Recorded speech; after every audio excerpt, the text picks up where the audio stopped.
Good morning, ladies and gentlemen.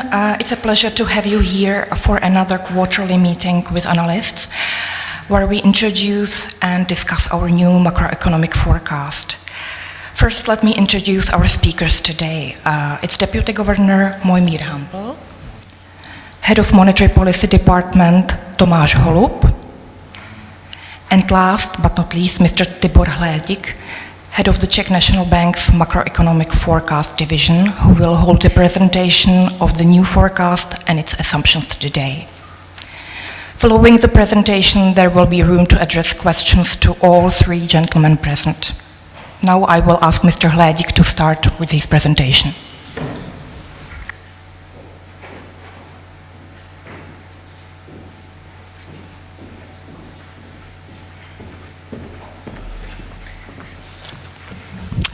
Good morning, ladies and gentlemen. It's my pleasure to welcome you at the Czech National Bank, and also I would like to welcome those of you who are following us online. My presentation today will be very standard. First, I will introduce you the external and domestic assumptions of the forecast. Next, I will turn to the macroeconomic story that is contributing to the new forecast, and finally I will provide you with the main factors that are explaining the comparison with the previous forecast. Okay, let me start with the external environment. As you can see, the GDP growth in the effective Eurozone will grow a little bit faster than we expected in the previous forecast, reaching 2.2% this year. But at the same time, you can see that there is a fall in the dynamics of foreign demand, and this is mainly due to the impact of the UK referendum leaving the EU on the economic sentiment of the Eurozone. In 2018, foreign demand will be grow approximately at 2%. In terms of producer prices in the Eurozone, the decline what we see this year is reflecting partially the previous fall in energy prices and commodity prices.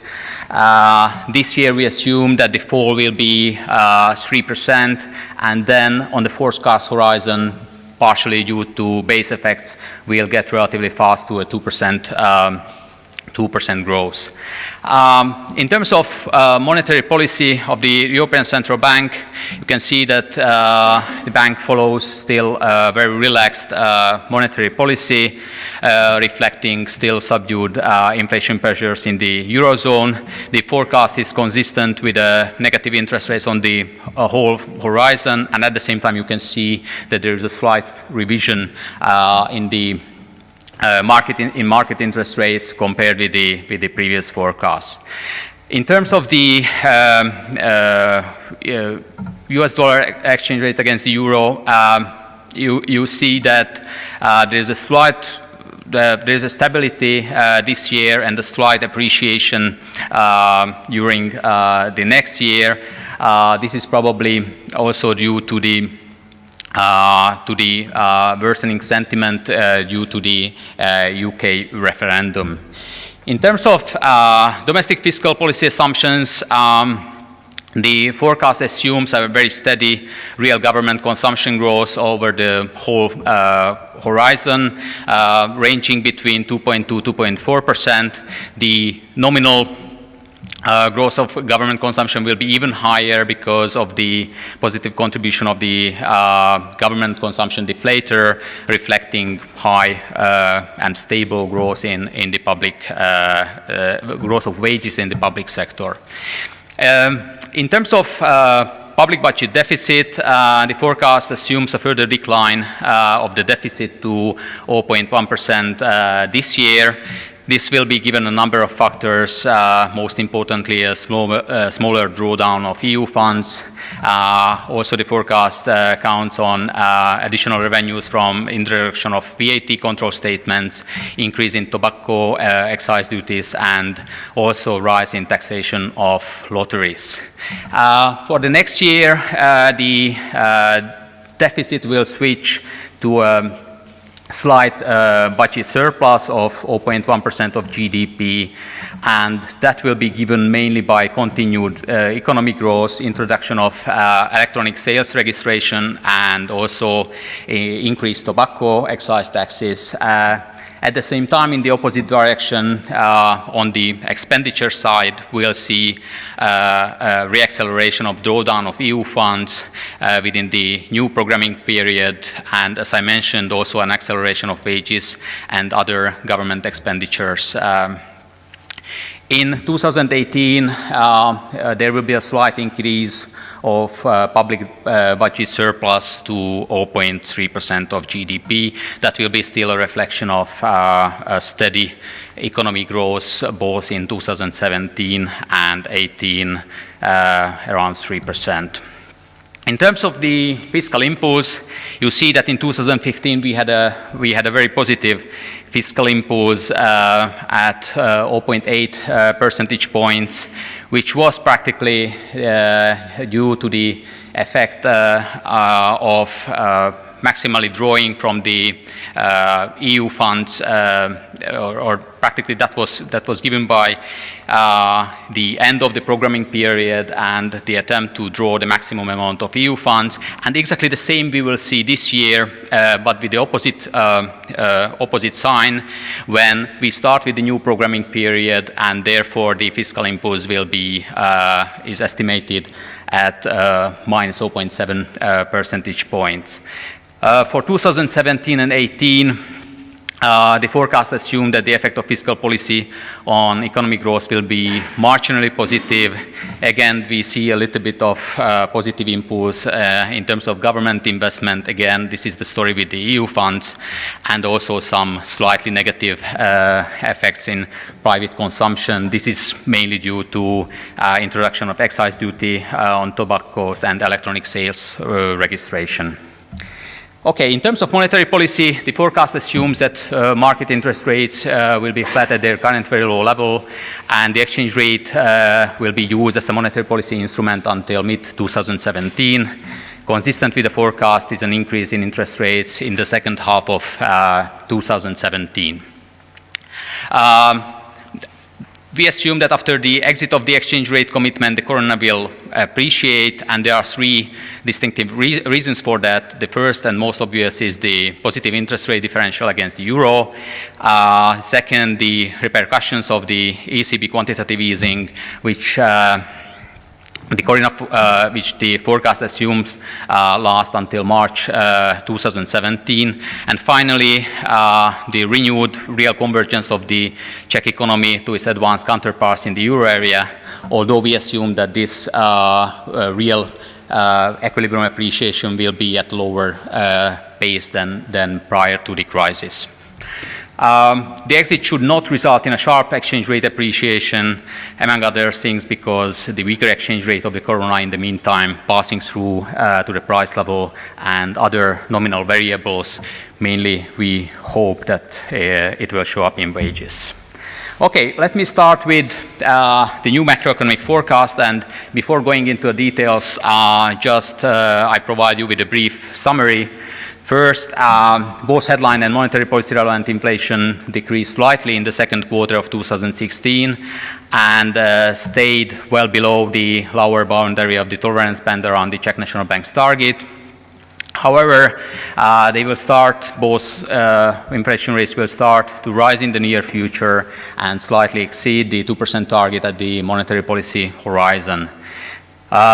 During 2018, the inflation will return to the target from above. The real GDP growth will slow markedly to 2.4% this year, and the main reasons behind this is just the fall in government investment from EU funds.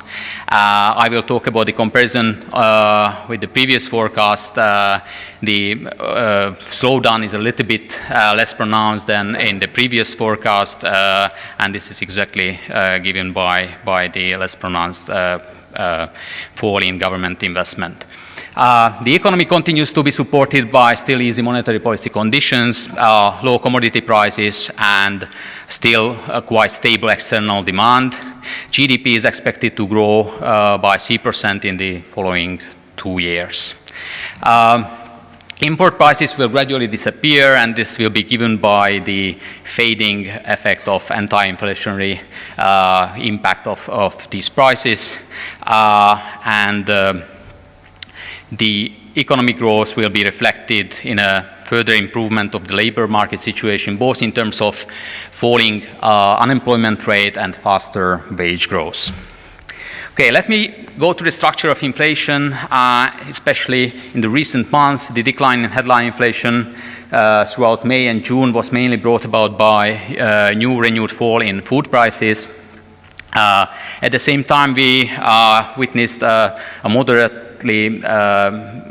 decline in core inflation to 1% in June, and that was due mainly to a slowdown in non-tradable prices. With my colleagues, we tried to analyze what is the reason behind this, and we came to the conclusion that probably this slowdown in non-tradable prices are temporary only, because we see a relatively significant and high growth in unit labor cost in the non-tradable sector, and we believe that this will be transmitted into non-tradable prices. For your attention, please check, we wrote a box in our inflation report on this topic, and there are even more arguments why we believe that non-tradable prices will grow on the forecast horizon. Okay, in terms of headline inflation, annual headline inflation slowed somewhat in the second quarter of 2016. However, it should start to rise in the period ahead, despite a continued moderate decrease in administrative prices and subdued food price inflation. At the monetary policy horizon, headline inflation will slightly exceed the 2% inflation target, and in 2018, inflation will return to the target from above, as I mentioned already. The story is very similar for the monetary policy relevant inflation. It reached zero on average in the second quarter of this year, and and it's well below the inflation target. And the story is very similar as for headline inflation, since the difference between the two indirect taxes will contribute only marginally on the whole horizon, and it will be due mainly to excise duties on tobacco. If we look into the structure of price movement, then from the graph we can see that net inflation was slightly negative on average in the second quarter. However, in the forecast, it will increase quite quickly, and the main reasons behind it is continued growth of the domestic economy and also strengthening cost pressures stemming from the labor market. From the second quarter of 2017, net inflation will be fluctuating above 2%. Administrative prices will remain broadly unchanged this year, and there are two factors that are influencing this. We witnessed on the one hand declining gas prices, and that will be offset by higher growth of electricity prices, healthcare prices, and water supply and sewerage collection charges. The next year, they will rise about 1.2%, and in 2018, 2%. Core inflation slowed slightly in the second quarter of this year, and we expect that it will pick up on the forecast horizon due to inflationary pressures coming from the domestic economy, and also accompanied by rapid wage growth. And also, we count on the renewed increase in producer prices in the euro area, although from the second half of next year, the pro-inflationary effect will be slightly mitigated by the appreciation of the Czech crown following the exit. The decline in food prices deepened during the second quarter of this year, And here we have got kind of still continuing one-time effects, including the lagged effects of Russian embargo on imports of selected foodstuff, and also a lifting of milk quotas in the EU. We were trying to analyze this with my colleagues and compared milk prices in the region, and we came to the conclusion that the Czech milk prices were falling the most among the neighboring countries. So it seems that this effects is probably very strongly propagating here in the Czech Republic. Food price growth will rise above 3% at the end of 2017 and slow slightly in 2018. That is based on the fading effects, these one-time effects I was just mentioning, and also there will be a renewed growth of agricultural producer prices. Okay, looking into the cost part of the consumer prices, we'll see that from the beginning of this year, the nominal marginal costs in the consumption sectors are started to grow, and on the forecast horizon, we assume that there will be a persistent rise in domestic cost pressures, as well as fading negative contribution of import prices. The domestic costs will rise on the back of the continued wage growth and rising price of capital. You can see that there is a certain slowdown in the marginal costs in the intermediate sector, and this is partially given by a slowdown in export, which is both caused by a slowdown in external demand and also by the appreciation of the crown after the exit, and that actually generates lower investment demand, and therefore the prices of capital are slowing a little bit. Okay, in terms of GDP growth, the forecast assumes that growth will reach 2.4% this year, and then we'll have a stable 3% growth both in 2017 and 18. The economic growth will slow down this year due to temporary decline in gross capital formation, and that will be, as I mentioned already, given by the drop in government investment finance from EU funds. Besides these one-time effects, the Czech economy will still be supported by relaxed monetary conditions, low oil prices, and the ongoing growth of external demand. If we look into the structure of national accounts, then household consumption growth will be supported by an increase in wages and salaries, but also with employment, so the wage bill will grow quite substantially. And the forecast is consistent with the growth in retail sales, and also we observed the recovered credit growth. Also, the consumer sentiment is very positive, so we believe that in this sense the forecast is well backed. The decline in investment in this year is driven primarily by the drop of public investment, as I mentioned. And you can see that export growth slowed down in the first quarter of this year. We expect that it will recover mainly because of the high foreign demand, and later on you will see that export growth will slow down a little bit. This is again given by the profile of foreign demand, and also partially with the appreciation of the exchange rate after the exit. Import growth is just reflecting a highly import-intensive export growth, and also the expenditure items of domestic demand, which in terms of investment are highly import-intensive as well. Okay, some more detail in terms of the investment growth decomposition. You can see from the graph that the fixed investment will decrease during this year. As I mentioned, the main story behind this is just a slowdown in drawing from EU funds in the new program period, and also the need for the reassessment of the environmental effects of projects under the new legislation.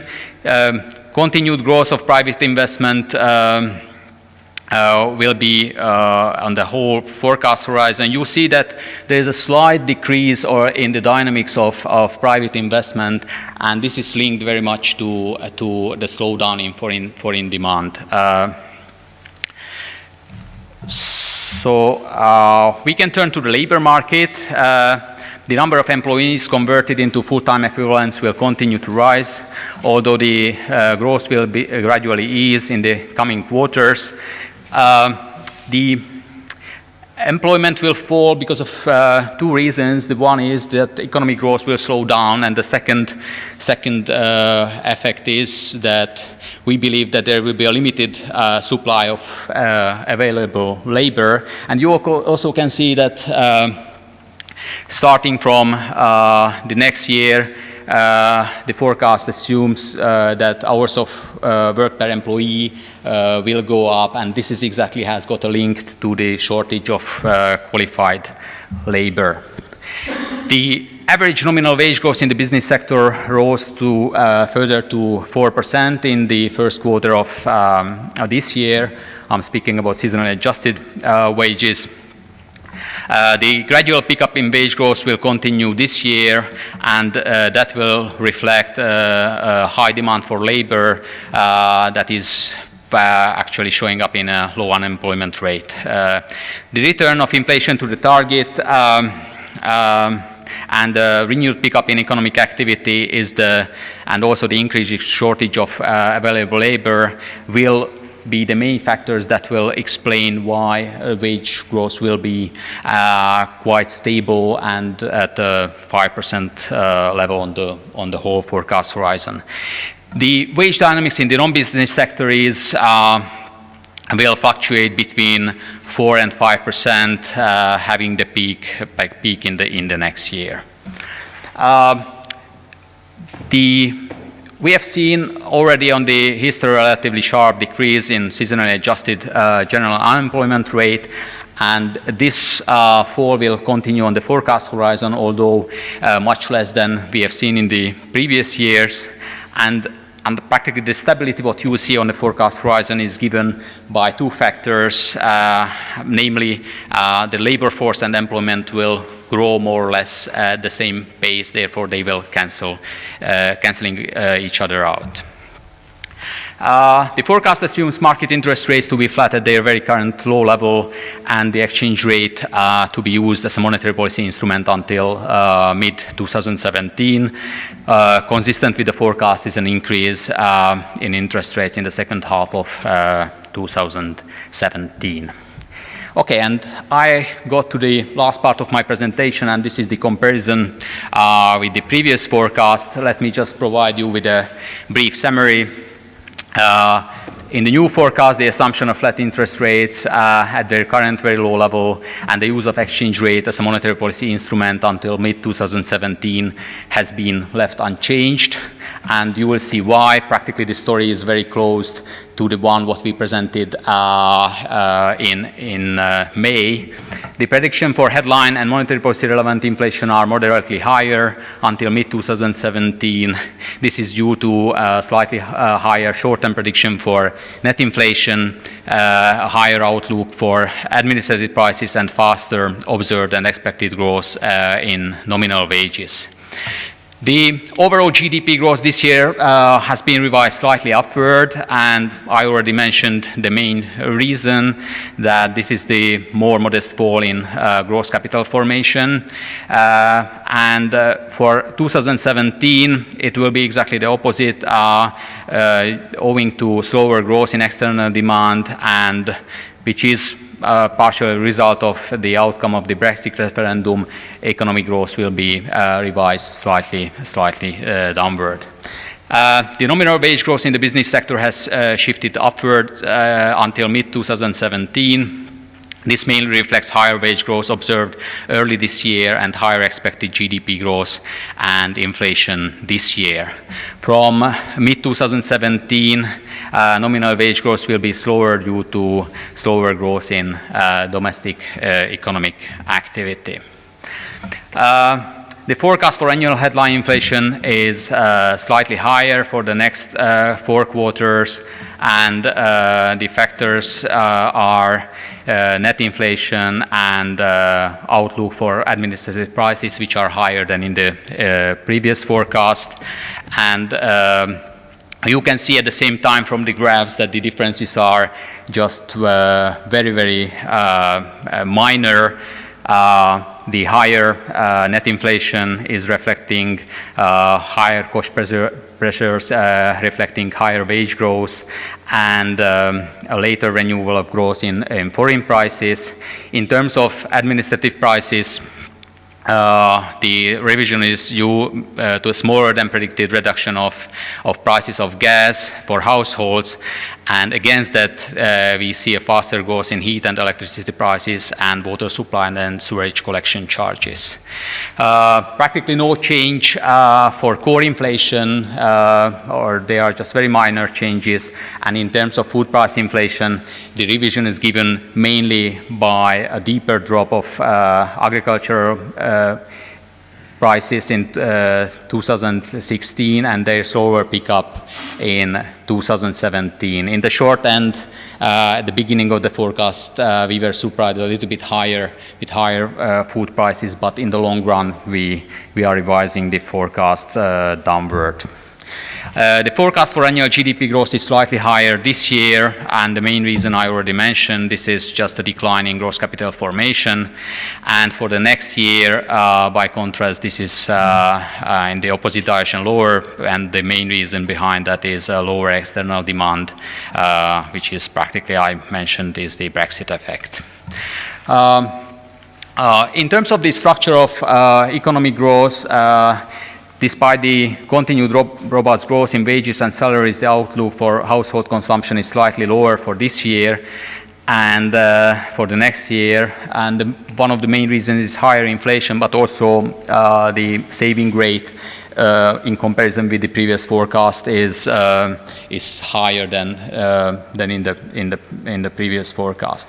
The investment growth is significantly affected by government investment, which has been revised towards a more moderate decline in 2016.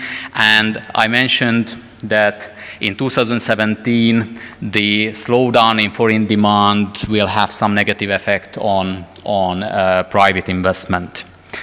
The contribution of net exports to GDP growth will be less positive in 2016, and this is given by a less significant fall in investment, which is very, very import intensive, and in 2017 it will be exactly the opposite, and this will be given by external demand. The growth in wages in the business sector is higher until mid-2017, and this is mainly given by the higher observed wages at the beginning of the year, and at the same time we think the forecast is consistent with higher inflation and GDP growth this year.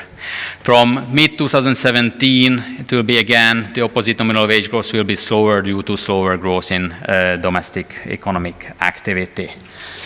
As in the previous forecast, domestic market interest rates will be stable until mid-2017, and their subsequent increase does not differ much from the previous forecast either. So, ladies and gentlemen, thank you for your attention, and I'm giving the floor back.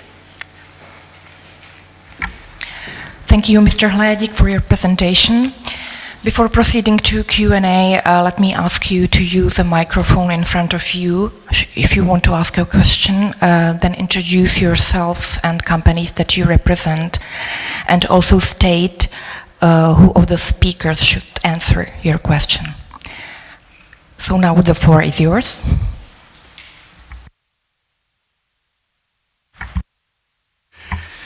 Good morning. I'm Radomír Jáč of Generali Investments. I want to address my question to Mr. Hampel.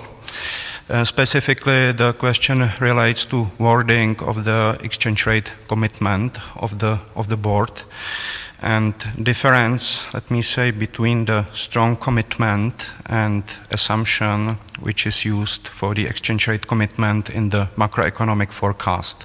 The strong commitment, if I may say, is that the exchange rate management, let me say, will not be discounted before 2017, while the official forecast is working with assumption that the commitment will remain in place until mid-2017. This difference was there already 3 months ago, also in the May forecast. My question is, what is the reason for the board not to align the assumption of the forecast with their official pledge to keep the exchange rate commitment? This difference in time horizons between the prediction and the hard commitment was there in the past, not only once, as you well know.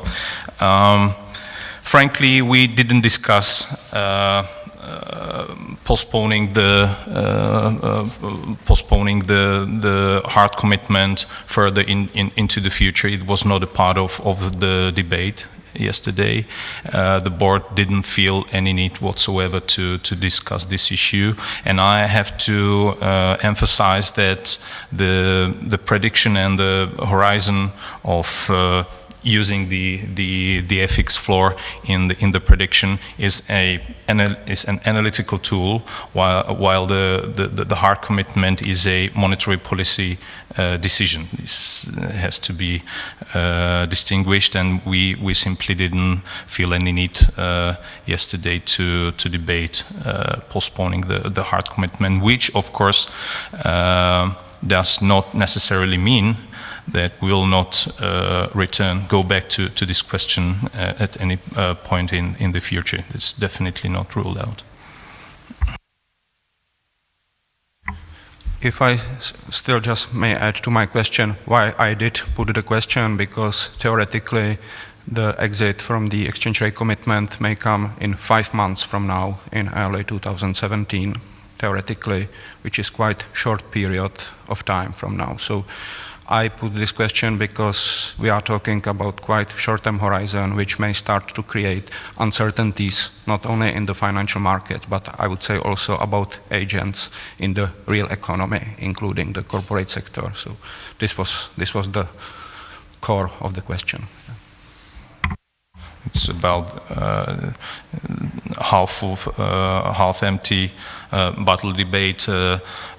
Only 5 months, or 5 months is a long period of time to make any adjustments in possible adjustments in the hard commitment, should they be warranted. I mean, again, no debate yesterday. I do not rule out any debate like this in the future, should the reality require any such debate. And one rather general comment which should be mentioned at this juncture. The closer we are to the exit, the more likely it is that some comments will be rather, I would say, a bit less clear than hard commitments you got used to live with in the past. I mean, that's pretty obvious, but I think that it should be mentioned right here when answering your question. And don't forget that we again stress that it is quite likely that we will exit the commitment around the first half of 2017. So that's why I'm stressing right this point. And maybe Tomáš would like to add something on this. No, I just wanted to emphasize that the statement also includes this sentence about the likely exit around mid-2017. So theoretically, you are right that the exit could come in about 5 months, but the board, they do not see it as likely. They see as likely an exit around mid-2017, which from now it's still almost a year. So I understand that you distinguish the language between the hard commitment and soft commitment in a sense, but you should take into account also what we say about the likelihood of exiting the floor completely. Another question? Good morning, Lukáš Kovanda, Oakland Financial Group. I would like to ask you, Mr. Ledík, because in May prognosis you predicted public budget surplus 0.5% of GDP, and I would like to ask you to elaborate more on the reasons behind the reassessment to current level of 0.1% of GDP, and specifically if you are taking into account any in any sense political cycles or not. Thank you. I think I mentioned in the presentation that the main reason behind the improving performance of the budget is just economic growth. That if you take that economic growth will generate higher income on the expenditure side, and also there are these one-time effects. I mentioned the drawing the EU funds that generated much higher demand the last year and less demand this year. But I think that this is just this is the main reason behind the improvement of the general budget. Maybe Tomáš will add. Do I understand correctly that you're talking about the year 2017? Yeah. So to some extent, we took into account that government current spending will be growing a bit faster next year. Not necessarily in real terms, but in nominal terms, given that there are signals of relatively swift nominal wage increases in the public sector. Also, if we talk about old age pensions for 2017, the previous forecast already took into account that the government would be given some discretion to increase public pensions beyond the formula in the law, but in the end the parliament even increased this room for discretion, so we incorporated this into the forecast for 2017. So yes, we see some tendency of the government to spend more on current expenditure and similar items, which may be partly related to the election cycle. But still, we feel some uncertainty how pronounced this election-related boost will be. So the board mentioned it yesterday among the uncertainties for the economy going into the future. But part of it is already incorporated. And it was not the first time ever when we discussed this particular uncertainty regarding the year 2017.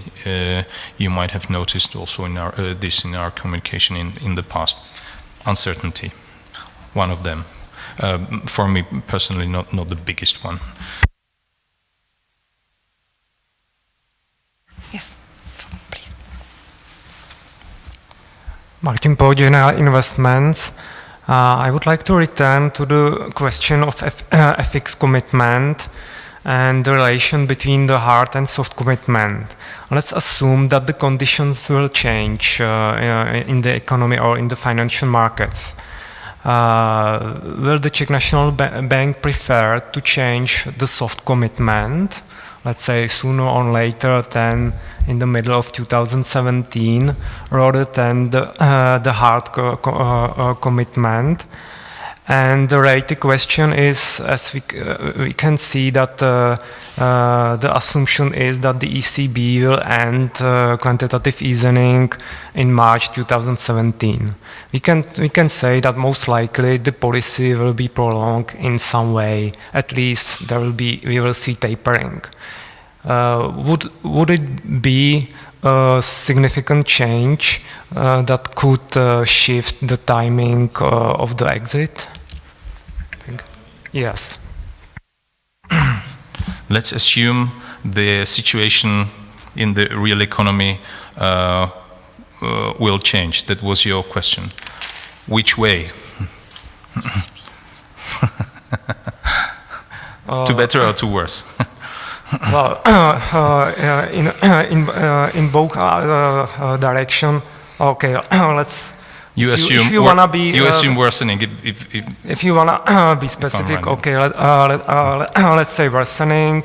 The ECB will prolong some new policies. Whether in this case we will most likely see a shift in the soft commitment, let's say to the by few months, or the hard commitment will change. Whether you will leave, let's say, the expectation more to the markets when the exact date of the of the exit will be. I understand, but you understand that my reply, my answer will be slightly blurred on this point. The game and the interplay between the hard and the soft commitment is a part of the monetary policy decisions.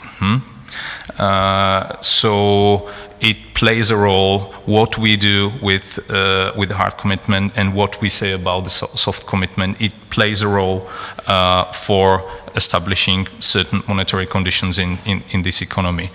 So like with interest rates or any other tool, how can I credibly say that it's ruled out that we will do something with hard or soft commitment? This is our decision.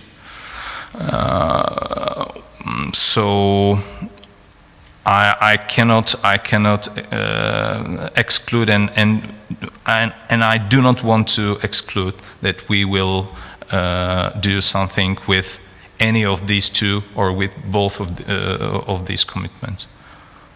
I would not rule out anything on this. Good morning, Viktor Cejzl, Komerční banka. My question is about the Brexit. Well, given that the external conditions are made with the consensus economics forecasts, and well, the survey was conducted in the first half of July, and probably not all the houses, not all the contributors were already updating their forecasts short after the referendum results. Well, have you anyhow incorporated another uncertainty about the Brexit, or just what was already in the consensus economics numbers? Or have you also thought about direct effects on the Czech economy, not only indirect through the effective Eurozone? And maybe one question to Mr. Hampel, how does the bank board sees the Brexit and Brexit risks to the forecast? Thank you.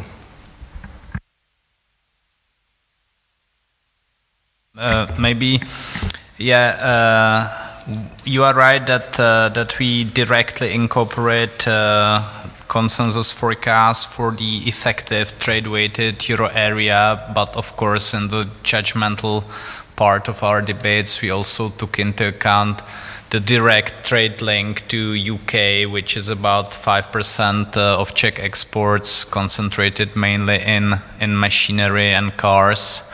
So the revision which was there for the 2017 outlook was about 0.4 percentage point compared to the last forecast. As a kind of rule of thumb, I would say that 3/4 of it, so 0.3 percentage point, may be related to the Brexit-related issues, both the downward revision and the consensus, as well as the direct link, because for the moment it seems that the sentiment is quite naturally more strongly hit in UK itself than in the rest of Europe. So to some extent we try to incorporate this, but we admit openly that uncertainty about the whole impact is still there, and the board put it as the first uncertainty on the list. So we don't know exactly what the impact will be. However, the first doesn't mean the biggest. I would say, for me, if you allow, I would use the language of Donald Rumsfeld. The Brexit became, it turned into a known unknown from the unknown in the past. But it is still now, even if it is a known unknown, it is still an unknown. So it's very hard to quantify anything. We just do know that we can identify this risk as a risk. So that's why it's easy to comment on this. It's very, very easy to point out that this is a risk because it's a well-identified risk, or I would say rather uncertainty, but still unknown, and in many respects, and one of many uncertainties we face. So. Sorry, Mr. Rumsfeld, for using your words, but known unknown, nothing else.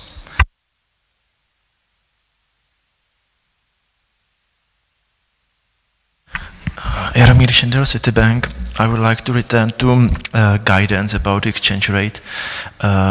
You write in your statements that the currency shouldn't, say after the exit, shouldn't result in some sharp appreciation. Usually you state it also to the level before, below the level before the FX intervention had started. In 2015, if I remember correctly, you also mentioned many times that the central bank will, let's say, correct this appreciation. If there is some sharp appreciation, will correct it. And you also add, for example, on the forecast horizon. So I, let's say, explained to myself that Czech National Bank will remain at the market to correct this, let's say, appreciation for whole 2017. But in 2017, in your statement, in 2016, the first half of the statement didn't include it, this, let's say, time period when the central bank will correct this, let's say, possible strong appreciation. So does it mean for me that, do you discuss this also for how long the central bank will, let's say, remain at the market to correct possible stronger appreciation of koruna?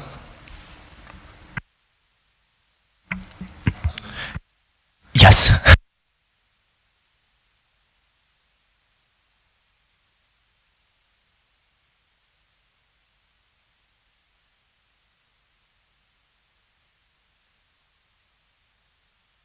Sorry for that.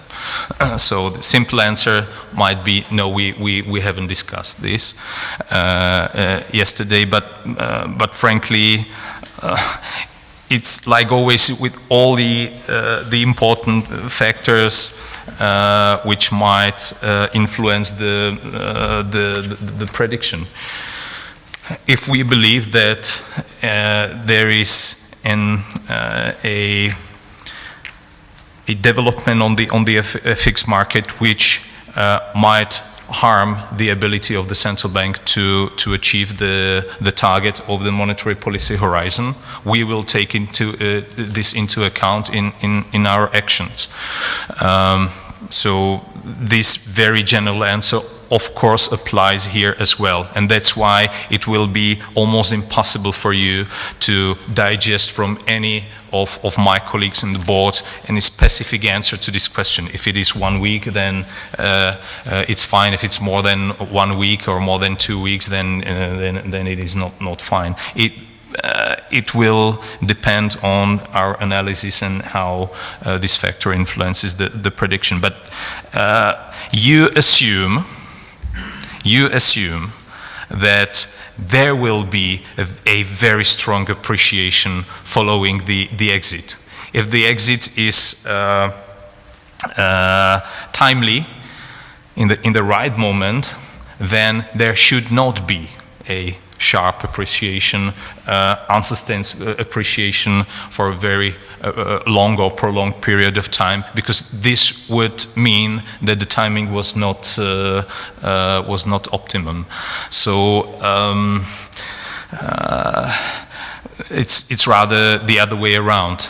We should exit when there is a high probability, high likelihood that there will not be appreciation which would be unsustainable and would last too long to influence the prediction, because otherwise this would mean that our timing was not perfectly correct, or not the best possible. And here I would like probably to ask Tibor to add a bit more analytically about how this influences the prediction.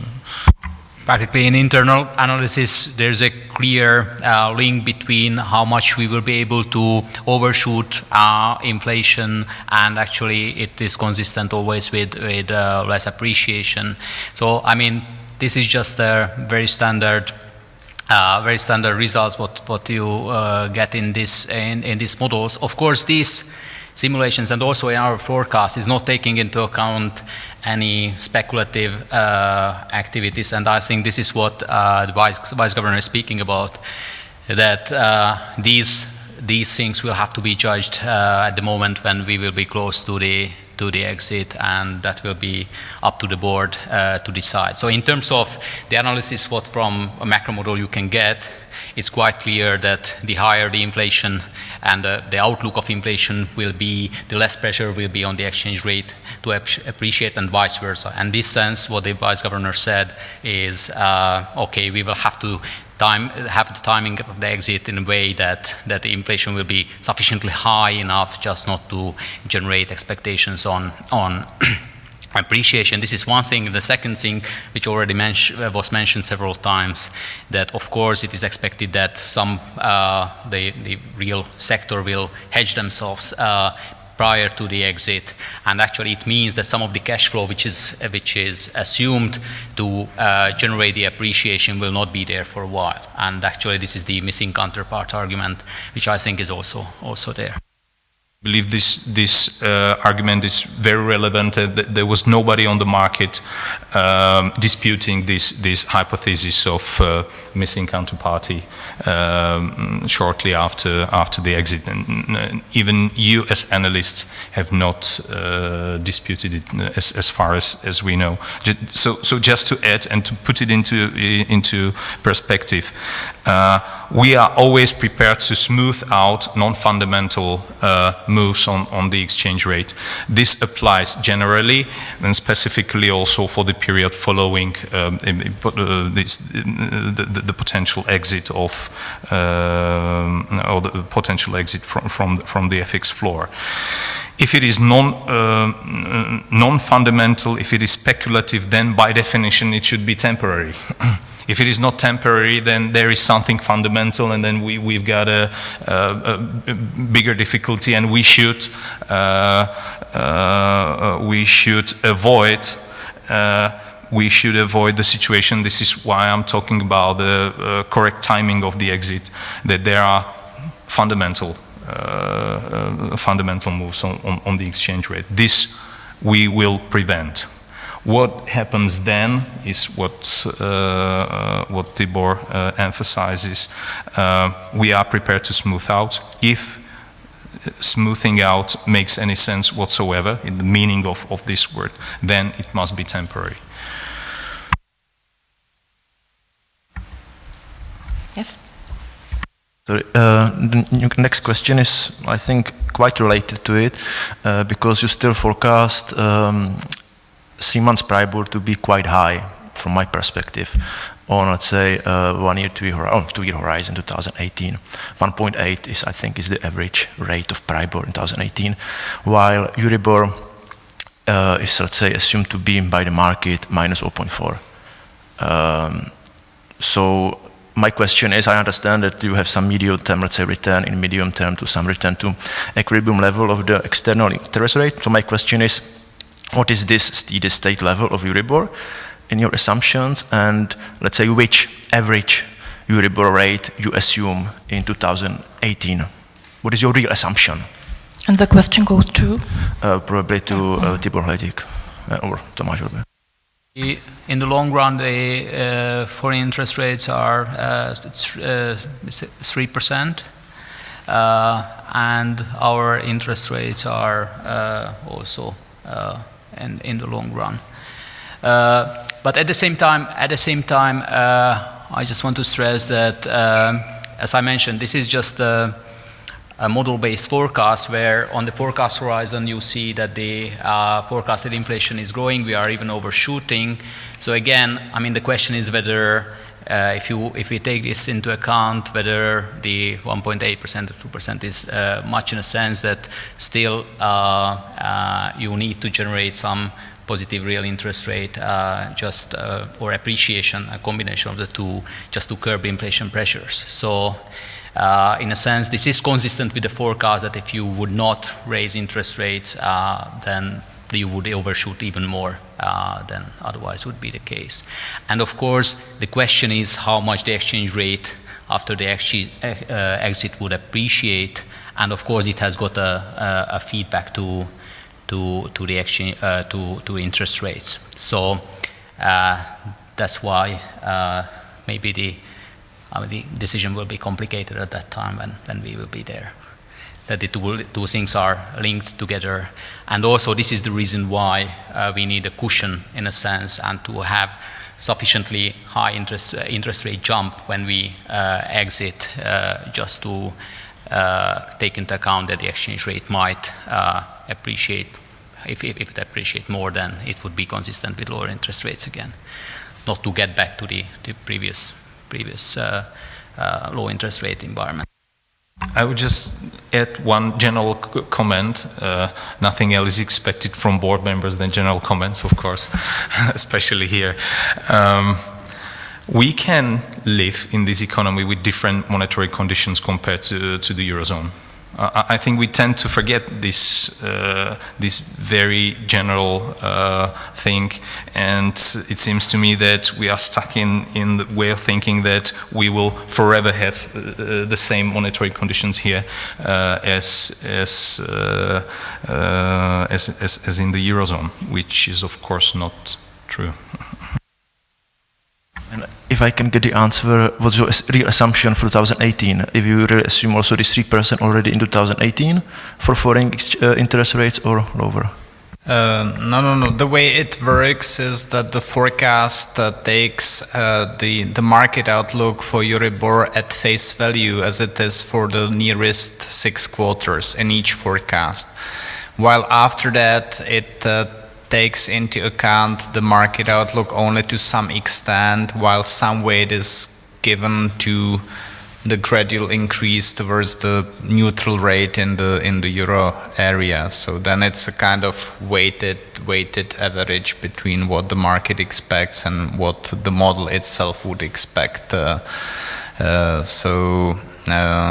course, if we get nearer to 2018 and we'll see that the market outlook is correct and that the euro area rates will still remain significantly negative, it would have a downward impact on our own interest rate outlook in the forecast, because then the information would receive more weight than it's receiving now.